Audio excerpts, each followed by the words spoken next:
In today's video, I'm going to teach you how to add multi-language support to your Hostinger website using their website builder. Having a multi-language website can be a game changer, especially if you're looking to reach a broader audience. Hostinger makes it easy, and I'm here to guide you every step of the way. So let's dive in. First things first, you need to head over to Hostinger, open your browser, and navigate to their official site. Once there, log into your account. If you're already set, great. This is where all the website management magic begins. After logging in, you'll want to locate the Websites tab. Go ahead and click on it. This area is essentially your dashboard overview.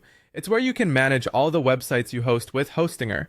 From this page, it's easy to keep everything organized and in one place. Next, you need to click on Dashboard under the specific website you intend to edit.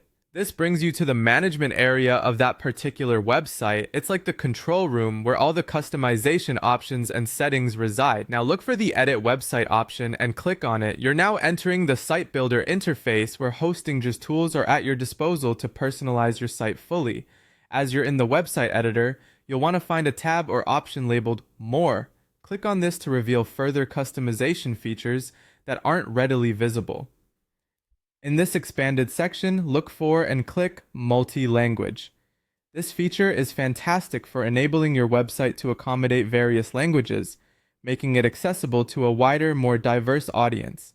Once you click on Multi-Language, you'll see a list of available languages. Start by selecting the primary language for your website. This will be the default language that your content is displayed in. Now you're going to choose another language that you'd like to add. Hostinger supports quite a few languages, so think about your target audience and select accordingly. This step ensures that your content is ready to reach new markets without language being a barrier. Once you've selected the additional language, you'll need to click on Add Language. This will officially add the new language setup to your site, preparing it for multi-language functionality.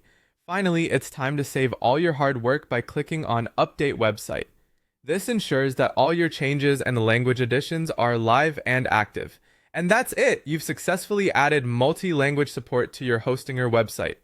Remember, the key to reaching a global audience is ensuring that everyone feels welcome and understood on your site. Thanks for following along, and if you have any questions, feel free to ask in the comments section. Until next time, happy building with Hostinger!